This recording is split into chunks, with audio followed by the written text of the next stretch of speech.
ਧੰਨ ਧੰਨ ਸ੍ਰੀ ਗੁਰੂ ਗ੍ਰੰਥ ਸਾਹਿਬ ਮਹਾਰਾਜ, ਜਿਨ੍ਹਾਂ ਦੀ ਪਾਵਨ ਪਵਿੱਤਰ ਹਜ਼ੂਰੀ ਅੰਦਰ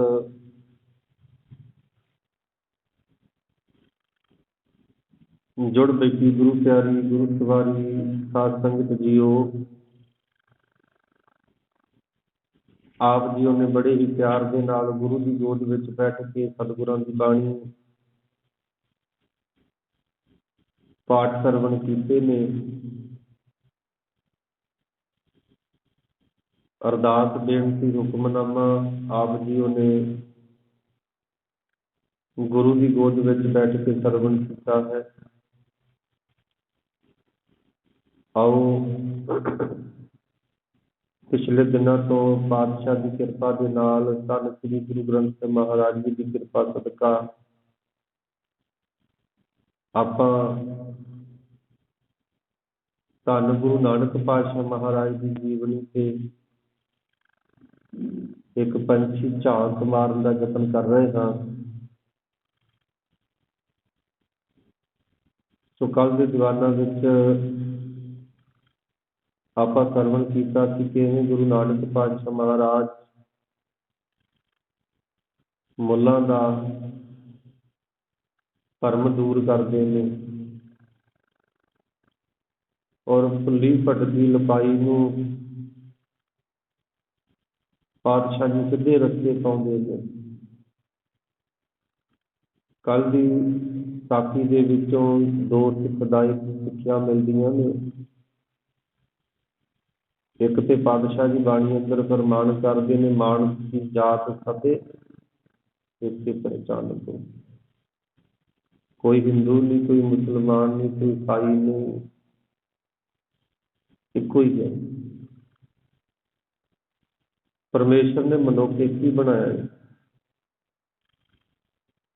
ਅਸੀਂ ਗਾੜੀ ਧਰਮਾਂ 'ਚ ਵੰਡੇ ਗਏ, ਅਸੀਂ ਗਾੜੀ ਜਾਤਾਂ 'ਚ ਵੰਡੇ ਗਏ, ਕੈਟਾਗਰੀਆਂ 'ਚ ਵੰਡ ਦਿੱਤੇ। ਪਾੜ ਕੇ ਰੱਖ ਦਿੱਤਾ, ਸਾਨੂੰ ਵੱਖੋ ਵੱਖਰੀ ਕਰ ਦਿੱਤਾ, ਇੱਕ ਰਹਿਣ ਨਹੀਂ ਦਿੱਤਾ ਸਾਨੂੰ। ਔਰ ਦੂਸਰੀ ਸਾਨੂੰ ਸਿੱਖਿਆ ਮਿਲਦੀ ਸੀ,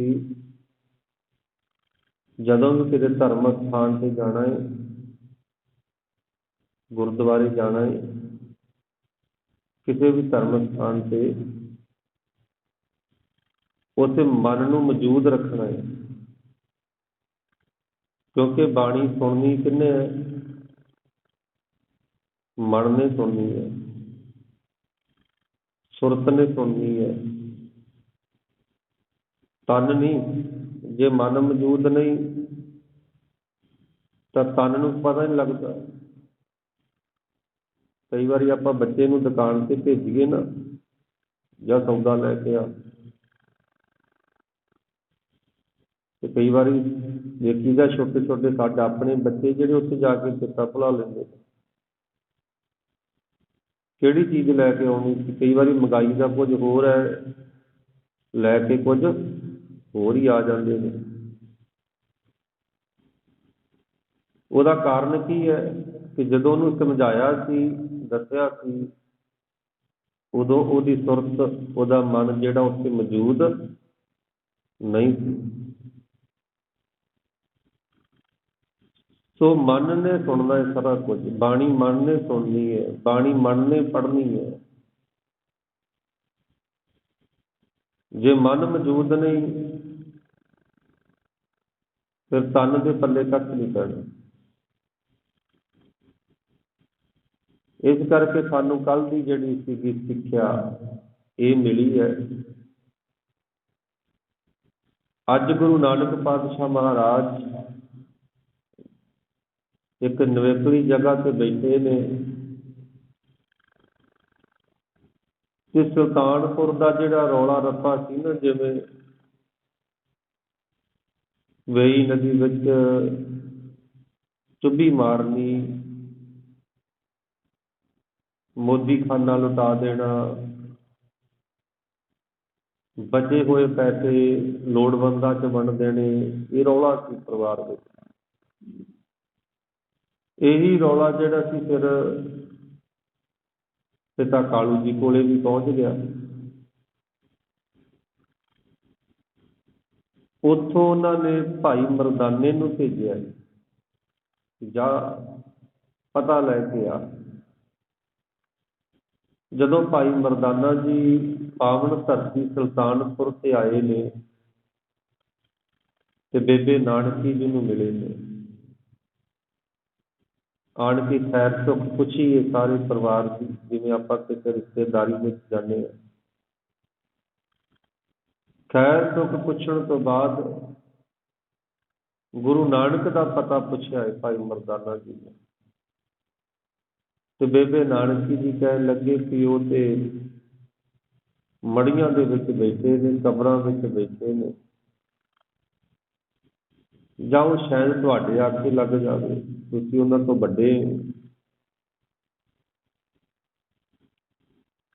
ਭਾਈ ਮਰਦਾਨਾ ਜੀ ਗੁਰੂ ਨਾਨਕ ਪਾਤਸ਼ਾਹ ਮਹਾਰਾਜ ਦੇ ਕੋਲ ਗਏ ਨੇ, ਜਾ ਕੇ ਜੀ ਦੇਖਿਆ ਵੀ ਬਾਬੇ ਨਾਨਕ ਨੇ ਵਾਕਿਆ ਹੀ ਫਕੀਰਾਂ ਵਾਲਾ ਜਿਹੜਾ ਲਿਬਾਸ ਜਿਹੜਾ ਸੀ ਉਹ ਪਹਿਨਿਆ ਹੋਇਆ ਸੀ, ਫਕੀਰਾਂ ਵਾਲਾ। ਤੇ ਭਾਈ ਮਰਦਾਨਾ ਜੀ ਕਹਿਣ ਲੱਗੇ ਘਰੇ ਚੱਲੋ, ਇੱਥੇ ਬੈਠੇ ਹੋ, ਪਰਿਵਾਰ ਨੇ, ਬੱਚੇ ਨੇ, ਧਨ ਦੌਲਤ ਇੰਨੀ ਹੈ, ਸਭ ਲੁਟਾਤੀ ਤੁਸੀਂ। ਗੁਰੂ ਨਾਨਕ ਪਾਤਸ਼ਾਹ ਮਹਾਰਾਜ ਕਹਿਣ ਲੱਗੇ ਕਿ ਇਹ ਸਭ ਕੁਝ ਦੁਖਦਾਇਕ ਚੀਜ਼ਾਂ ਨੇ। ਤੁਸੀਂ ਜਿੰਨਾ ਕਿਸੇ ਚੀਜ਼ ਨਾਲ ਮੋਹ ਪਾਓਗੇ, ਉਹ ਖੁੱਸ ਜਾਣ ਤੇ ਦੁੱਖ ਵੀ ਓਨਾ ਹੀ ਜ਼ਿਆਦਾ। ਜਦੋਂ ਚੀਜ਼ ਸਾਡੇ ਕੋਲੋਂ ਖੁੱਸ ਜਾਂਦੀ ਹੈ ਨਾ, ਜਾਂ ਖੁੱਸਣ ਲੱਗਦੀ ਹੈ, ਜਿੰਨਾ ਜ਼ਿਆਦਾ ਮੋਹ ਹੋਵੇਗਾ ਬੰਦੇ ਨੂੰ, ਓਨਾ ਹੀ ਜ਼ਿਆਦਾ ਉਹ ਦੁਖੀ ਕਰਦੀ ਹੈ। ਪਾਤਸ਼ਾਹ ਜੀ ਕਹਿਣ ਲੱਗੇ ਦੁਖਦਾਇਕ ਚੀਜ਼ਾਂ ਨੇ, ਸਭ ਇੱਥੇ ਰਹਿ ਜਾਣ ਵਾਲੀਆਂ ਚੀਜ਼ਾਂ ਨੇ ਮਰਦਾਨਿਆਂ। ਹੁਣ ਮਰਦਾਨਾ ਜੀ ਇਸ ਗੱਲ ਨੂੰ ਸਮਝਦੇ ਸਨ। ਪਾਤਸ਼ਾਹ ਜੀ ਮੇਰੇ ਵਾਸਤੇ ਕੀ ਹੁਕਮ ਹੈ? ਮਰਦਾਨਿਆਂ ਜਾ ਰਬਾਬ ਲੈ ਕੇ ਆ। ਪਾਤਸ਼ਾਹ ਜੀ ਮੇਰੇ ਕੋਲੇ ਤੇ ਦਮੜੇ ਹੈ ਨਹੀਂ, ਰਬਾਬ ਫਰੀ ਮਿਲਦੀ ਨਹੀਂ।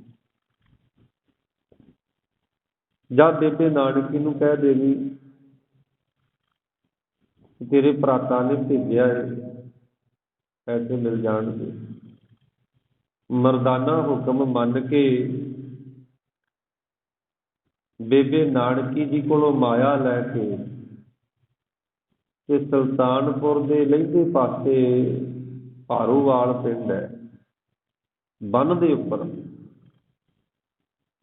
ਉੱਥੋਂ ਮਰਦਾਨਾ ਜੀ ਰਬਾਬ ਲੈ ਕੇ ਆਉਂਦੇ ਨੇ। ਤੇ ਅੱਜ ਵੀ ਇਤਿਹਾਸਕ ਗੁਰਦੁਆਰਾ ਜਿਹੜਾ ਮੌਜੂਦ ਹੈ ਰਬਾਬ ਸਰ, ਉਸ ਗੁਰਦੁਆਰੇ ਦਾ ਨਾਮ ਹੈ ਦਰਿਆ ਦੇ ਬੰਨ ਤੇ, ਬਿਆਸਾ ਦਰਿਆ ਤੇ।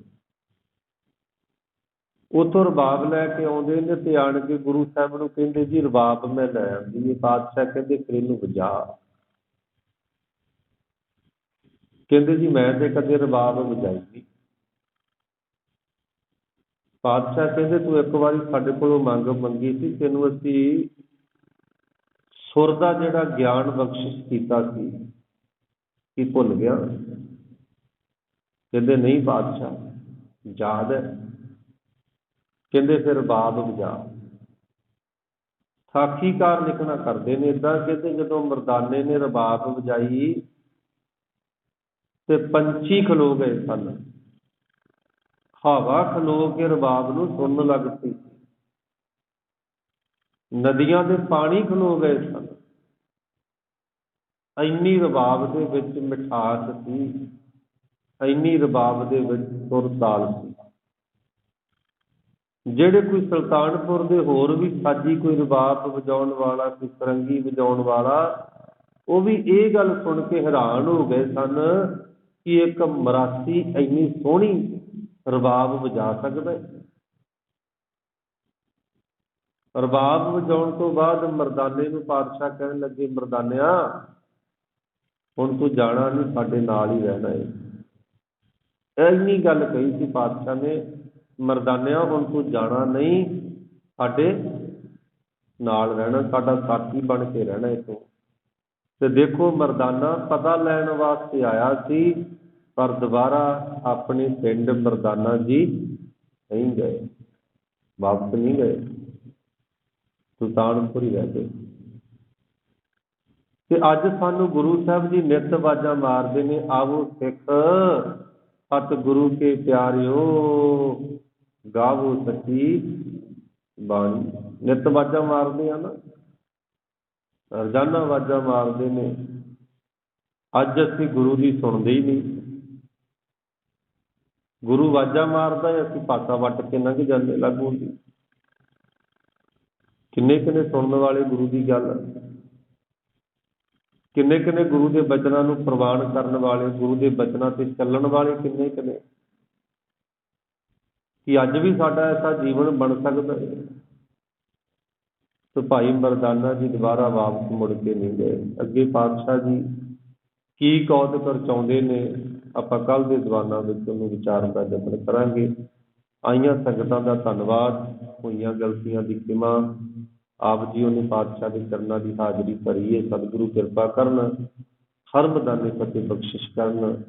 ਆਪਣੇ ਦਰੋਂ ਘਰੋਂ ਗੁਰਸਿੱਖੀ ਜੀਵਨ, ਨਾਮ ਦੀ ਦਾਤ ਸਤਿਗੁਰੂ ਜੀ ਬਖਸ਼ਣ। ਵਾਹਿਗੁਰੂ ਜੀ ਕਾ ਖਾਲਸਾ, ਵਾਹਿਗੁਰੂ ਜੀ ਕੀ ਫਤਿਹ।